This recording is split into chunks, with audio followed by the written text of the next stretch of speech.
Shout out to Cats Pawd. A big defensive play for Montana State. Touchdown, Tommy Milan is electrifying. Welcome to the Cats Pod. What's up, Podcats? We are back at it, week 0 Pick'em Pod, and we're already catching some flack for the show. And it's related to super producer Benny not updating the intro music, which I talked about going into this season. I knew somebody was going to bring it up, but we have a new intro song created. It's just about adding it to the video, doing the rest of my editor duties, and then next week we'll have the premiere of a brand new Cat's Pod intro song that's really only a slightly adjusted Cat's Pod intro song. Hey, but I've heard it, and it's good. There we go. It's really good. You know, it's got the Eric Lauver seal of approval. That's all I need. And does it surprise you at all that an NDSU fan is the one giving us shit about it? Exactly. I was like, you're not even in the conference. You're not even in the same division now, dude. Like, why?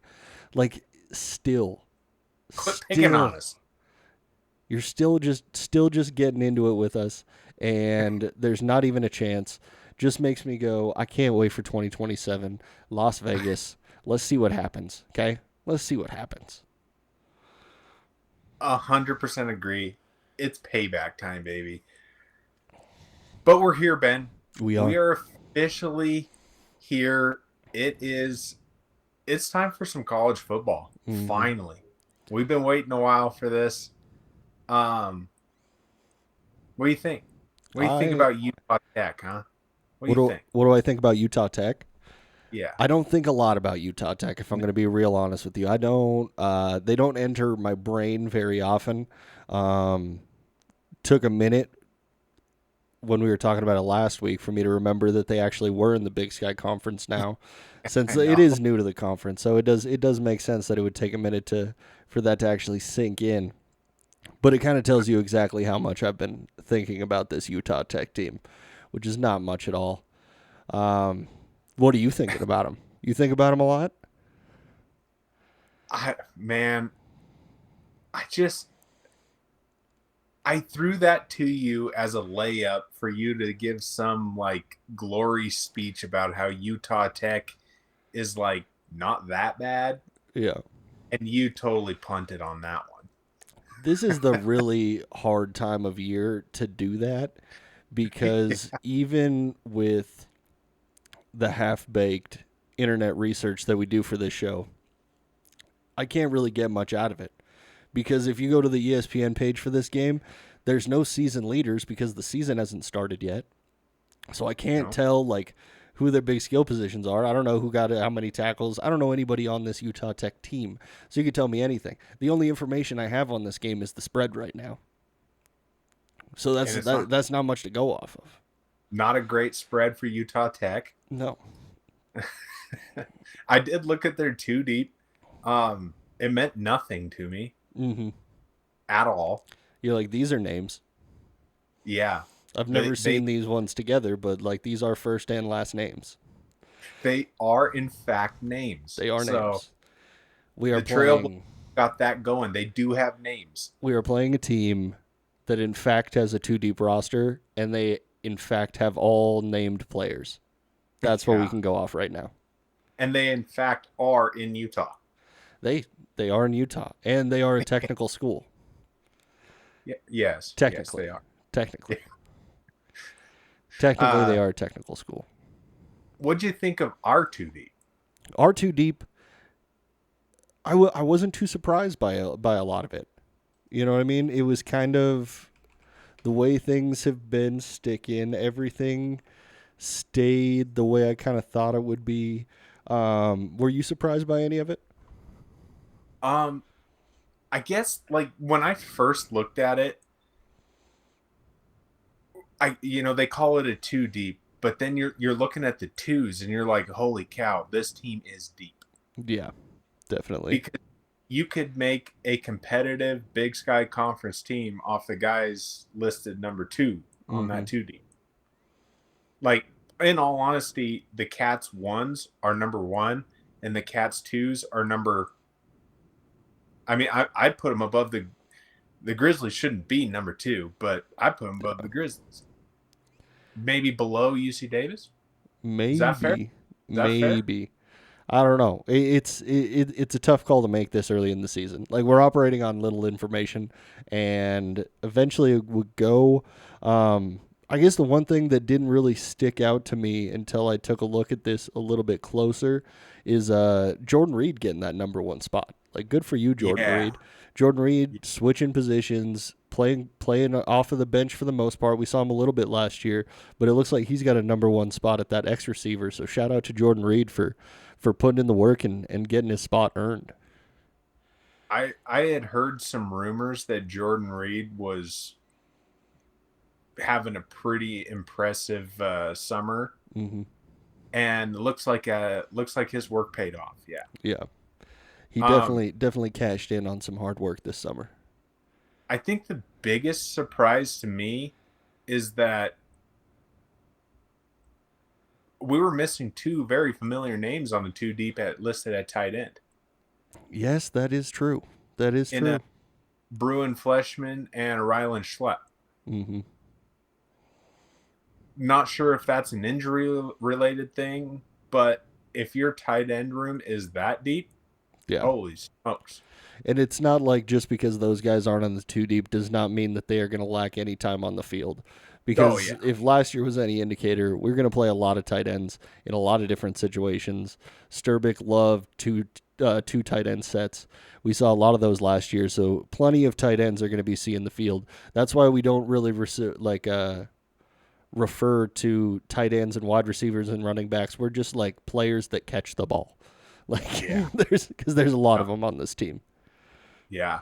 I mean, if you go from top to bottom, offense, defense, special teams, it's just a list of familiar names, and that gives me comfort.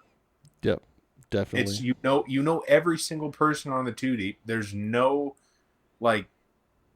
major surprises. That's a good thing, in my opinion. It's just continuity within your team is a good thing. Definitely. What about our boy Zach Black? Yeah, let's go. What about our boy Zach Black? Shout out to you, man. Well earned. We love to see it. Getting your spot right there at the tippy top of that 2 deep. I am excited to see some more Zach Black on the field this year. That's for sure. Yeah, shout out Zach Black, our first player guest we ever had. Hopefully we can get Zach back on. Yeah. But that's the thing, like, even though we lost all 4 of those guys on the defensive line, you still know everybody that is on the defensive line. Yeah. They're all familiar names because that's how that team works, you know. Just a constant churning of players, keeping people fresh and everything. So you just know everybody, and that's a good spot to be in. Yeah. The much talked about corner spots. We got sitting at the top of those 2 deeps, Tim Thomas and Takari Carr. Yeah. Which is kind of to be expected. Those are the names that we're most familiar with from this team. Those are guys that were around last year, if I'm not mistaken. I definitely know Takari Carr was. Tim Thomas was too. What am I talking about? But these are definitely players that we know well, and excited to see him in like an expanded role, I guess. For Takari Carr, it's just kind of more of the same, but I think he had to move around positions a lot more last year, so sticking probably more close to that corner position will be exciting to see for him as well. Yeah. I think Takari Carr, everyone kind of knew he was probably the guy going in. Definitely. It kind of seemed that way anyway. And Tim Thomas, he's a young guy, but dude had some hype.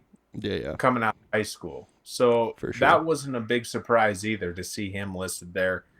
And then we got another familiar name at nickel, Taden Gray. Everyone loves Taden Gray. Definitely. Another senior. I'm feeling pretty good about it. Plus, when they're anchored by Bryant Meredith and Caden Dowler, I think you have to feel pretty good about that. Yeah, it's about as solid as you could be. Going into this season, everything feels a lot more secure. I remember going back to last year, the beginning of last season, we just were full of questions. Like, what is it going to be at this spot? What's it going to be at that spot? There's a lot less questions this year, at least from us. People are probably asking questions themselves outside of us, but between the two of us and the people that listen to this podcast, I don't think there's a lot of questions going into this season. We kind of know how solid all these guys are in this two deep, and we're just excited to see how big a step they can take from last year, how much of an improvement we're going to see. Those are the things that we're thinking about right now. Yeah, I mean, it's pretty. I mean, if you go through that two deep for all the defensive backs, nickel, Taden Gray, J.J. Dolan, household names for sure. Corner, Tim Thomas. Most people probably know who he is. Gianni Edward, that might be the one that not a lot of people are super familiar with. Mm-hmm. Strong safety, Caden Dowler, Coulter Petrie. Yeah. Household names. Everyone knows who those guys are. Every Bobcat household knows those guys. Yeah. Corner or free safety, Bryant Meredith, Taki. I mean, you don't get any more recognizable than that. You just don't. You don't. Yeah. Taki, he's on the shelves of every gas station. You don't get more recognizable. Exactly, yeah. And then the other corner spot, Takari Carr. Everybody knows who Takari Carr is. Mm-hmm. And then, but with him there, we have a Brian Harris as a freshman. Mm-hmm. Very interesting there. That must be a dog. Yeah. Definitely somebody that we're looking forward to seeing some action from. And these are all players that we're definitely going to see in action this weekend. I think it would be fair to say we're going to see a lot of reps out of the twos and possibly the threes in this game, depending on how well it goes for us. I would almost guarantee it. So we're going to get a really good chance to see how the talent deep into this roster is stacking up going into this season, because we know how much that's meant to previous years. There's always going to be injuries. There's always going to be things that happen. You're going to need to have guys that'll step up in those situations. And this is kind of the proving ground for like showing the fans, showing the fan base what you're going to be able to do for this team. Like, especially the guys that haven't gotten a ton of reps for us yet. Yeah. I mean, if that two deep doesn't give you comfort as a Bobcat fan, I truly don't know what will. Yeah, that two deep is a nice warm blanket. It's a nice weighted blanket, just wrapping me up, giving me a little bear hug. I'm fine with it. Oh, it's a little weird. No, I don't know, man. It's finally here. I mean, there's actual FCS games getting played as we speak right now. Mm-hmm. With actually what could be some big repercussions. Like, I don't know if you peeked in on it at all, but Southern Illinois is not having a good go as we speak. Yeah, last I saw, they were not having the best of nights, and that's kind of a team that people have been on the fence about. At least the podcast and the information that I'm taking in. Southern Illinois was one of those teams where everybody was looking for them to prove it, and the way they're starting it out, I don't know if they're going to be proving it.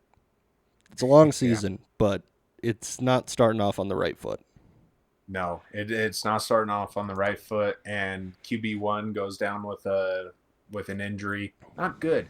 Mm-mm. Not good at all. Definitely not what you're looking for. We are going to get some Big Sky Conference games, though. Yeah. I'm pretty excited. Definitely excited about these Big Sky Conference games. Excited for, how do you feel about Week 0 conference play? Are you cool with that? Are you not as excited about it? How are you feeling about it? I mean, I guess I don't care, really. I mean, it is kind of annoying that now you have, some people are playing, like, for instance, us. We play FBS, the third week of the season? Yeah. So I almost would rather just get that kind of stuff out of the way. I don't mind non-conference as in, like us in Central Connecticut or something like that. That's fine. But maybe FBS, we should just keep that week 0. Yeah, I mean, it feels right. I know there's some extenuating circumstances. I can't remember exactly why things had to change for this situation, but I would say for the most part, even though they're week 0 conference games, there's not a lot of great matchups. A lot of stuff is probably going to shake out the way Northern Colorado's about to kick you in the balls. Okay. I mean, you could say that. Like, they might. But what I'm thinking is, I guess, when I'm mainly focused on the top of the conference and I'm thinking about like Montana State, UC Davis, it seems like those 3 teams are not going to have like too much trouble with their opponent. There are some games that are more interesting, more competitive outside of those 3 for sure. I don't know, man. Montana has. I'm not gonna call that an easy win by any stretch. Yeah. I feel like that's probably one of the more intriguing games of the schedule. Yeah. I know they have a 17 point. They're favored by 17 points, 16 and a half or something like that. But I don't know. That I still wonder. Southern Utah has been on everybody's fence. Like, they can't decide whether they're going to be pretty good or just okay. Like, they seem to be in the middle or just above the middle. And I know we're on a new trajectory with new Bobby. But what we've seen from the Grizzlies, at least in the most recent past, has been that they start slow. That is true. They usually have a hard time in the early part of the season just because of, I don't know, there was so much turnover outside of the skill positions that it'll be tough to see, or tough to tell what's going on. So, I mean, it is a good first look at Montana. It probably is going to be helpful for them to play against somebody that's not a total pushover. Maybe you have to wake up a little bit earlier in the season than they're used to. Yeah, I think my biggest thing on the Montana Southern Utah game is that Montana has a ton of questions. They lost so much of that team, their entire offensive line, their entire defensive line. They graduated like 30-some guys and transfer portaled out however many. You don't just get it right immediately. That's not how it works. When you have that kind of turnover, we were just talking about, Ben's weighted blanket of a 2 deep that made him feel comfortable. It's nice. They don't have that by any stretch. It is a brand new team. So tossing them on a field the very first game thinking they're going to have it down just because you have a good quarterback, a good running back, a good wide receiver 1, and a couple of linebackers, one that's, my age, it's not a good thing.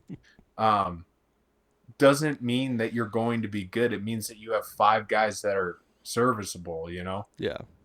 It's going to be interesting to see. And like this week 0 is going to be so fun just to kind of see initially how things stack up. What teams are looking improved, what teams are looking like they're just going the status quo, and which ones took a step back. Like, that's the exciting part of the start of football, is just all the mystery surrounding it. And I'm just glad we don't have mystery on our team. Like, that's fine. I can have mystery all over the rest of the conference. That's cool with me.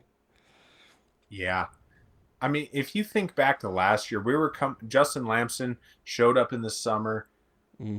We had continuity issues at the beginning, for sure. You can't, I mean, great team, but we all saw it. Yeah. And then we saw how that got better throughout the season. Like, you can't tell me that we couldn't have destroyed South Dakota. What was that? that was the team coming together, man. Just slowly at first, and then they just got tighter and tighter. That's what that was. I wasn't sure if you just saw something really cool, or you're just doing a little parade there. Yeah. But that's what I was going for. You can't tell me in the national championship that same South Dakota State team at full strength, we wouldn't have beat them because we would have. Mm-hmm. You just get better with time. So, that for that first week with that kind of roster turnover, there's vulnerable. Oh my goodness, my vulnerabilities, all over the place.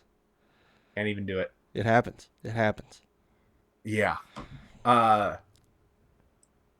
Other than that, what you got for schedule, Ben? Okay.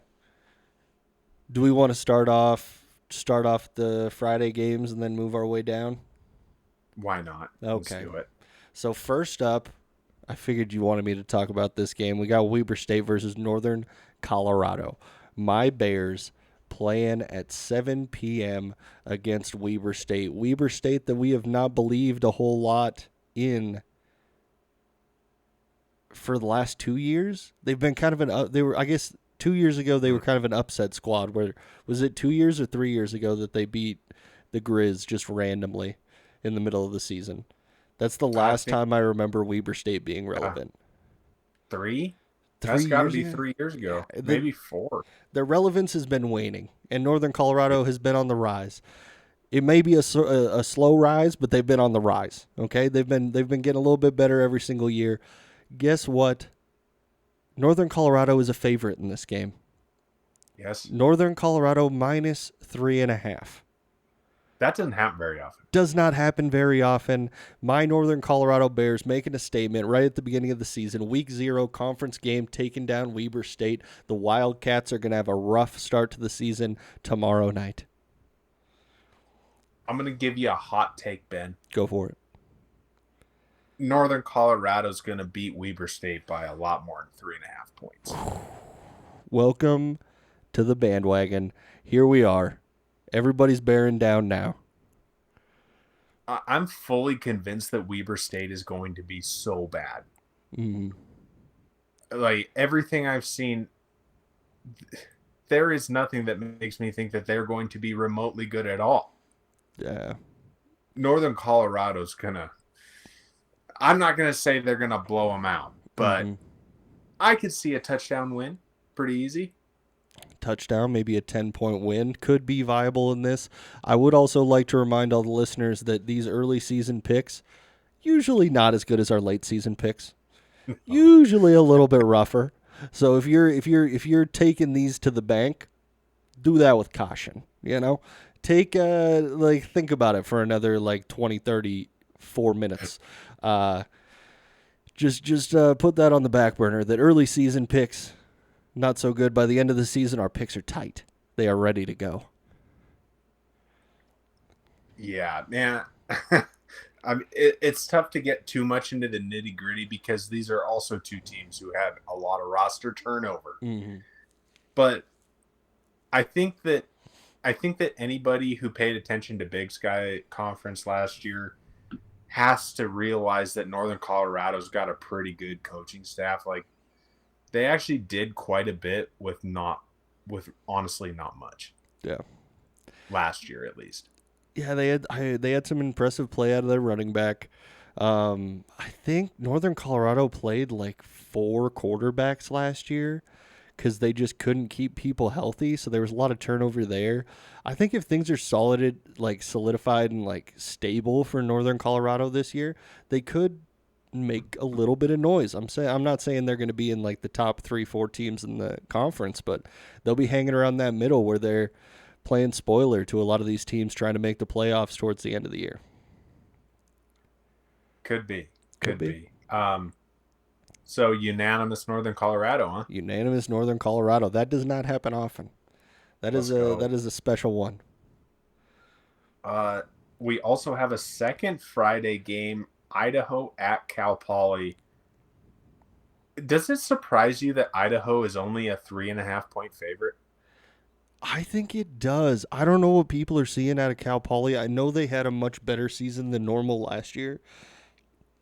They finished much more respectably in the Big Sky Conference, but Idaho's been one of those top teams in the conference for years, and I know They have different coaching staff. I know a lot of things have changed there. I know there's a lot going on, but I think a lot more highly of Idaho than 3.5 points. That was my initial thought too. I feel like Idaho is a lot better than Cal Poly, but like you said, Cal Poly did, they did show some flashes last year at times. I'm pretty sure they beat Northern Arizona, didn't they? Mm-hmm. Something like that. But I still, yeah, they beat Northern Arizona in overtime. So I mean, they had a fairly good season last year to Cal Poly's respects anyway. Mm-hmm. But Idaho is supposed to be one of the better teams. They are just they branded themselves that way, it seems like. So a 3.5 point spread seems low to me. It definitely seems low. This is one of the games I'm looking forward to seeing what happens out of it, because I am intrigued by what Idaho's going to be this year. I'm not quite sure. I'm not quite sold on them, but for some reason I feel a little bit high on Idaho. I think they may be a little bit slept on going into the season, not quite getting the respect that they probably deserve, because I have a feeling they're going to find a way to put together a really solid team this year, and they're not really getting that respect right now. Yeah, I agree. I mean, my pick is Idaho, and I feel like it has to be more than 3.5 points. Yeah, but I think like that's you pretty said, safe. This game's going to tell a lot, because Idaho's on our schedule, and if they get beat by Cal Poly, that that changed the way I look at that game quite a bit. It definitely does, and it makes us a little bit more excited to head to the Kibbe Dome. A little bit more pep in the step when you have to step into that weird dome. Yeah, without a doubt. You picking Idaho? Oh, definitely picking Idaho for sure, 100%. You points or giving the points? Oh, I'll take the point. I'd extend this to a 10-point spread. I would too. I would feel pretty confident. 10-point. Yeah. Looks like first game on the Saturday slate, UC Davis at Portland State. I wonder who you're going to take, Ben. Tough call. Portland State, I just have no idea. Maybe they picked up some players this year. There could be some guys that shock us a little bit on this team, but they didn't give us any reason to cheer last year, and I'm not really excited about anything going on there. So UC Davis, I think this is a pretty safe win for them. Minus 24.5 is the line on this one. UC Davis expected to run away with it, and that seems pretty safe. Yeah, I would take UC Davis, and I take the points. I don't know a ton about either one of these teams really, other than UC Davis returned a lot of pretty dang good guys. Definitely. And it sounds like this QB1 that they picked is pretty good. So, UC Davis is going to dog walk Portland State. Portland State's going to be bad. UC Davis also has their number one X factor, not even really an X factor, but like the core of what the team is, and that is their head coach, who has stuck around for years, one of the best mustaches in the game. And as long as UC Davis still has him behind the wheel, I'm always going to believe in UC Davis. I feel like when it comes to FCS and Big Sky Conference, I know coaching matters at all levels, but in the FCS it feels super, super important, because the players ultimately on the field are the ones that do it, but the players don't come to that school without that coach either. Right. So the coach is really the core of what is happening there. That's why we talk so much about vegan. We talk so much about cat culture, because those are the kind of things that build towards playoffs, build towards championships. And I've said it before. I've been saying it for a couple years now. UC Davis looks a lot like the Cats as they were building up to national championship level. They're like 3 to 4 years behind where the Cats are at, but if they stay on the same trajectory, they could be competitive at that level for sure. 100%. Tim Plow is a stud. Definitely. No doubt about that. So unanimous UC Davis. Like, this is not going to be a good game. Probably not. No. This is one you can skip over, most likely. I need to take a pause here, and we need to address something that happened this week that I wasn't very, very happy about. What's that? We just discussed the Idaho game, and Montana State lost to Idaho in the championship bracket for mascot. Yep, our mascot. We didn't back Champ enough. We did not have the numbers behind us, and we let that dirty vandal, that criminal vandal, win it for 2 years in a row. Next year, I think we need to mobilize the troops. I think we need to start a serious campaign. We need to win the mascot battle next year. It's embarrassing that we lose to Idaho 2 years in a row. We beat Idaho State and then lose to Idaho. It doesn't make any sense. Now, here's a question for you, Ben. Do you think that we lost to Idaho because the Grizzlies voted for Idaho to spite us? I'm not even going to give them that kind of credit. I'm not going to do it. I'm not going to give them that kind of credit. Not even going to give them a half win in the Mascot Bowl. I'm going to say no.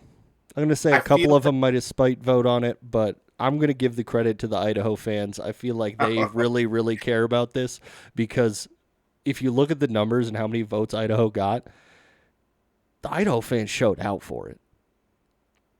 They got a lot of votes. Yeah. Which is why I wonder if the Grizzlies weren't just being petty. Yeah, they could have. But not even going to give them that credit. They don't get that credit this year. Twice in 25. It's on my head.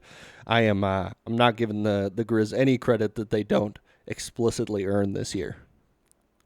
Fair enough. Anyway, I just had to air that grievance real quick. Understandable. Yeah, UC Davis, Portland State. Woof. Eastern Washington at Northern Arizona. How you feeling?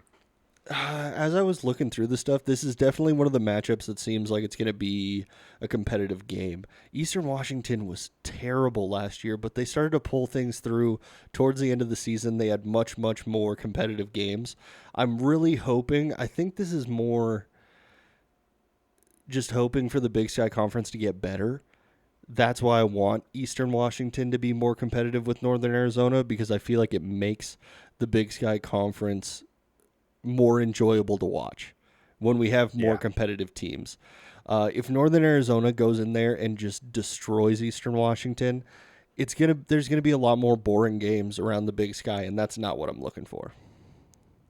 I mean, we absolutely pounded Eastern Washington last year, like real bad. But Eastern Washington a few games later should have beat the Grizzlies. Yeah. That's true. They fumbled a spike. I don't even know how that's possible, but they managed to do it. Otherwise, they win that game. Still shocking to this moment. I agree with you. I think Eastern Washington is getting better. I don't think that they lost that much. I don't really know, but I didn't see a ton of transfer portal news that had anything to do with them. So I wonder if they kind of kept a lot of those guys. And Northern Arizona is coming in with a lot of hype. They do have a pretty good team. They didn't lose a ton. Yeah. I mean, they have a really good quarterback. That Pennington is legit, and he's been there a long time. So it's going to be a good game. It could be interesting. I'm really hoping that this is a very competitive, fun to watch game, because that would mean a lot for the Big Sky Conference this year. I didn't hear a lot in the transfer portal, didn't look a lot at Eastern Washington's transfer portal. I really hope they didn't send any more players to the Grizz. I really hope that Eastern Washington isn't going to continue to just be a farm system for the Grizzlies, because that would be really tough. Yeah. Yeah, we don't need any more Michael Worthams. That was a pain in the butt. Nah, we're good on that. Yeah. But Northern Arizona it's a pain in the ass playing that place. It always has been. Flagstaff that elevation is tough. And the Lumberjacks are just a gritty team. They're just a hard team to play in general, home or on the road. Like, I feel like they're one of those scrappy teams that's always going to be competitive no matter what week it is. Well, I feel like they're going to be even hungrier this year because last year they dropped some games they shouldn't have dropped. Definitely. They should have been, I feel like they probably should have been a playoff team last year, but and maybe they were. I don't even remember now. I don't think they were. I think they dropped enough games that they didn't make it in, but they just barely missed it, if I remember correctly. So I feel like they're going to be pretty hungry this year and eager to prove something.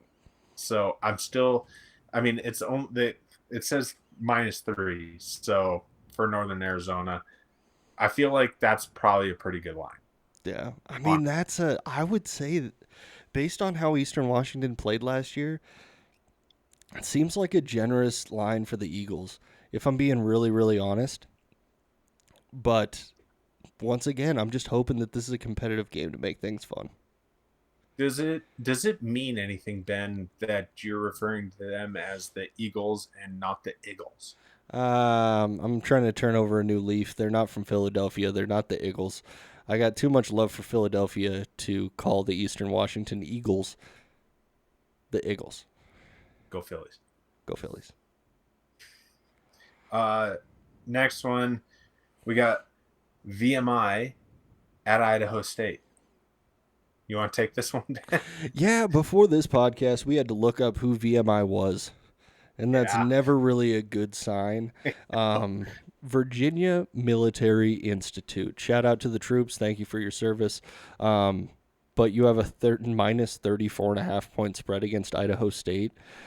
It seems like it might be a tough weekend for you. It seems like you might come from a conference that's not quite on par with the Big Sky Conference. It's not your fault, just the way it is. And Idaho State's one of those teams that we're kind of looking to be pretty good this year. And as I'm listening to more of like the FCS national coverage, the people that actually talk about everybody around Zach McKinnell, Sam Herder, the guys from FCS Fans Nation, some of them are pretty sold on Idaho State. Others are pretty skeptical of Idaho State. I think we've been on the Idaho State bandwagon for a few years. We've been talking them up even when they were near the bottom of the Big Sky Conference. We always thought they were a team that had a lot of potential, and we're hoping they continue on that good, easy game for them against VMI. Yeah. I don't know if they're 34.5 point better than VMI, but I know nothing about VMI. Yeah. So, Idaho State's going to wreck these guys. Mm-hmm. I think that's. They're a good team, and VMI, I think, is just a really, really bad team. To put this into perspective, Idaho State has the largest spread of the week. They have a larger spread than Montana State versus Utah Tech. To look forward a little bit, they have a larger spread than Utah versus Idaho next week. Number 21, Utah versus Idaho, has a smaller spread than VMI versus Idaho State. That's wild. That is a very good comparison. Absolutely insane. Like, is VMI playing high school players? That's what I need to know. Like, legitimate 17-year-olds. Is that what's on the team? Do you take the points, or do you? What do you do? I don't even know. Absolutely no way that I'm taking Idaho State -34.5. Even when the Bobcats have that big of a spread, it still makes me a little wary just because so many things have to go right for you to blow somebody out that bad. I feel like there's a lot more, like Montana State is a lot better than Utah Tech. Oh, yeah. VMI must be terrible. Yeah. Like, absolutely terrible. It just must be a different league altogether. It has to be. I'm just looking at VMI's last 5. Mm-hmm. It won't let me look at it. Come on, I'm not ESPN. sure it's an on. Help us out. I'm not. Oh, okay. There it went. Yeah, they got. Oh my goodness. Yeah, so that point spread might be valid. It might just be all right. Here's the scores of their last 5 games from last year. Mercer lost 62-0.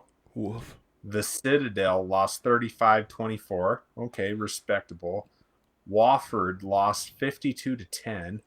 Furman lost 32-14, and Western Carolina lost 48-6.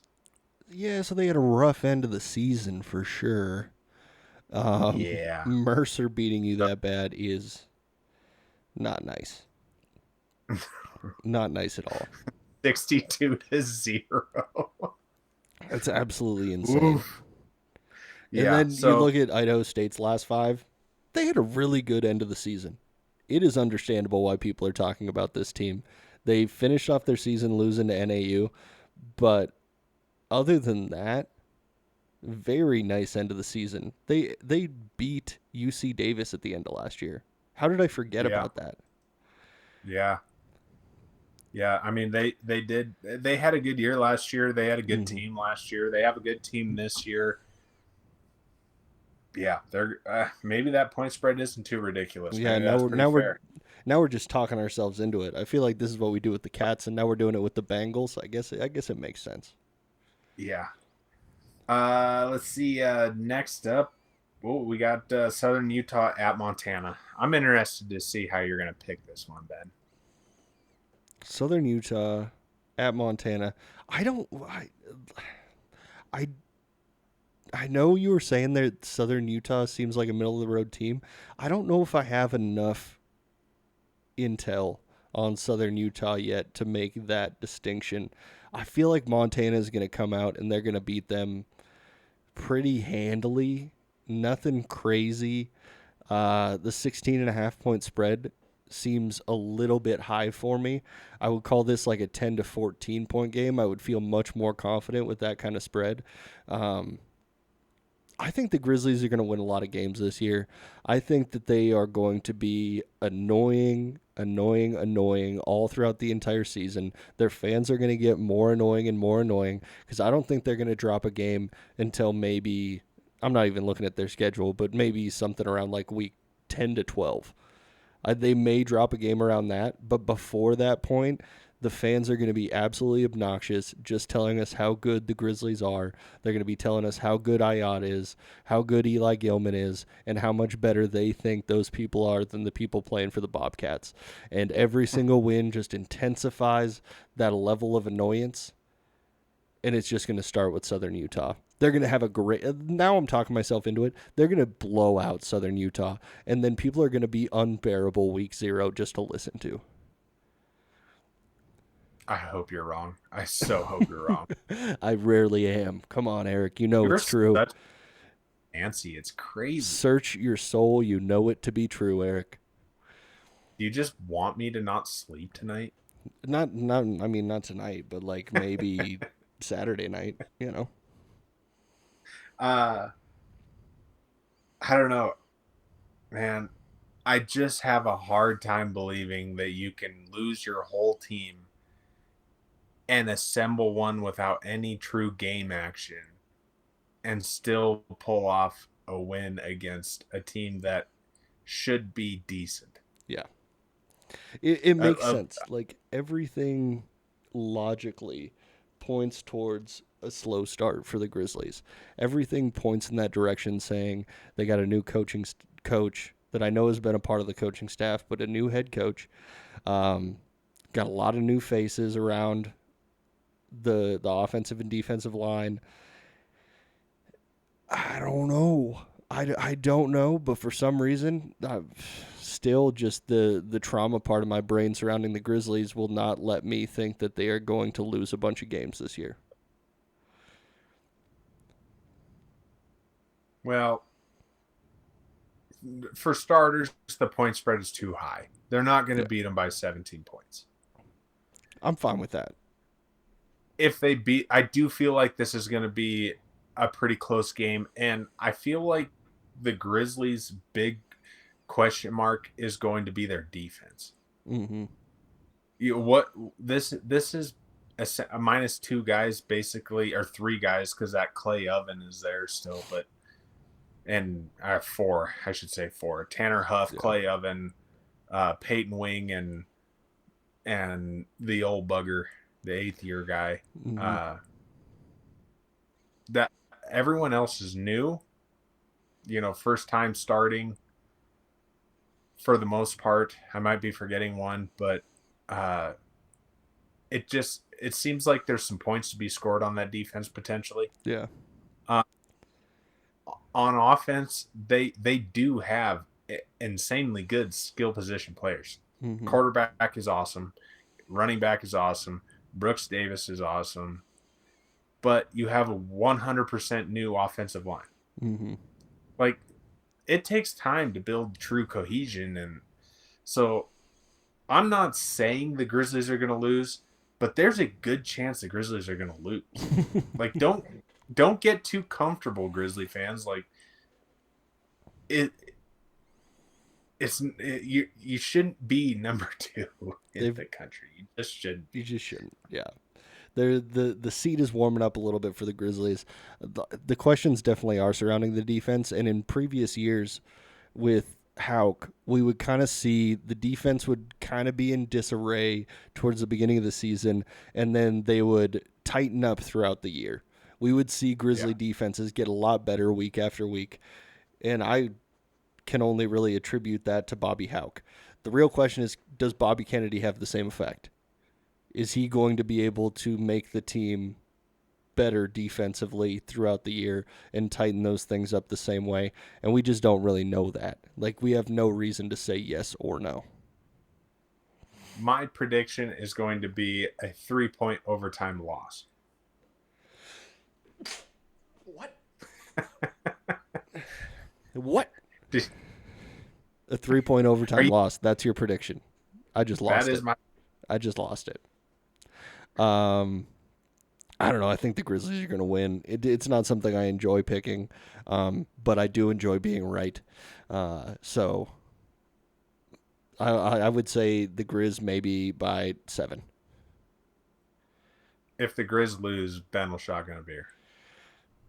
We're starting this already. I get it. Eric says it, then I have to do it. Monkey see, monkey do, whatever. Whatever. Should we get to what we're actually here to talk about? Definitely. We definitely should. I am comfortable with the point spread on the Bobcats. It definitely seems like something I would be fine with as well. 31.5 points. I think we're going to see a showcase by the Bobcats. Just an early season. Everybody's ready to go. If I was a Trailblazer right now, I would not be feeling very good about what is about to happen when the Bobcats show up in town. Like, it doesn't seem like the kind of way you want to start your season. And the Bobcats just seem locked and loaded, and they still have the chip on the shoulder. They still seem very hungry for a team that just won the national championship. And when you're at the beginning of the season of the reigning national champions that are acting like that, you cannot feel very good going into that game. Yeah. Here's how I see this one going. I think they come out. I said it about the Grizzlies. There's early in the season. You haven't played anybody really. Mm-hmm. So there's going to be some rust. So I could see like maybe a possession or two of maybe some slow football. Mm-hmm. Maybe some field goals at the beginning. But once they click, and it's not going to take long, the ones are going to knock off 28 points, and then they're going to sit. I could see it. I don't really see a slow start happening. I think that these players are just a coiled up spring right now, and they are ready to explode and ready to start this year. The only factor that I can think of that might slow this game down a little bit, which seems like kind of a non-factor as well, is just that it's going to be 95 degrees. It's going to be very hot. And, field temp, you're probably looking at closer to 100 in that situation just because of the way the sun reflects and everything. But also, in Montana this year, it has been that hot for, the majority of the summer. Yep. We've already been dealing with those temps, so it's not something that you're really getting acclimated to. It's just something where you got to pay attention to rotating players and keeping people fresh. I mean, I was at a certain game in New Mexico where it was 100 and some degrees, absolutely brutal, and the Bobcats just got better as it got worse outside. Yeah. They're a tough team. So I feel like maybe first possession, field goal, second possession, possible field goal touchdown, and then 4 in a row touchdowns. Yeah, I'm going to say touchdown, safety, touchdown, safety, touchdown. I like that. Touchdown. Yeah, okay. That's it. By your math, the spread is so safe. Mm-hmm. And that math is foolproof. This is definitely not financial advice, but I don't know. I see this game going very, very well. Probably overconfident. I feel like I have enough reason to be overconfident. I feel like that's fine right now. It's going to be an interesting season all the way through. Nice warm-up game here, starting off the season. Excited to see just these players back in action, especially the Bobcats, but just the Big Sky Conference as a whole. As we talked about, there's going to be some interesting matchups. We're going to be able to learn a lot about all these teams over the course of this weekend, so that will be much more interesting for us as we go forward. I hope that some teams show up. I hope that we see some improvement because as we talked about the last 2 weeks, if there isn't some improvement out of the teams that are lower in the Big Sky Conference, it's going to be much, much harder for the Big Sky to stay competitive as a whole. Yeah. Yeah. There's a pretty good talent gap between the top and the bottom of the Big Sky. Mm-hmm. But either way, it's a good week 0. It's just going to get better as time goes on. I do think there's enough teams kind of moving their way up. We'll see. And we get a good test of that week 0. Yeah. So we get a few good matchups, a few likely blowouts. It's a good mixture because I feel like last year we were seeing a lot of stuff where there was a ton of blowouts the first couple weeks and things were very, very boring. The schedules are definitely a lot more interesting this year and excited to see how this all balances out. The pick'em pods kind of sucked last year at times. Yeah, the pick'em pods got rough through the middle of the season, and it might not be that great this year. Like when we start rattling it off, and it's just we beat this team by 40, we beat this team by 50. It's less interesting to listen to this stuff. So if we can find some more content out of these other teams, I'm not going to be mad about it at all. You got a score prediction for the Bobcat game? My score prediction is 42-0. I like it. I was going to say 45-7. Yeah. I could see it. I could definitely see it. Stress-free, baby, all day. Stress-free. The best kind of win. Hopefully we can start off week 0, start off this football season with minimal stress. Justin Lamson making his case for Walter Payton. Mm-hmm. That might be one of the biggest storylines of the year. We'll see. Yep. Yeah. Anything else you want to let the people know before we let them go? Can't wait to talk after a Bobcat dub. Yeah.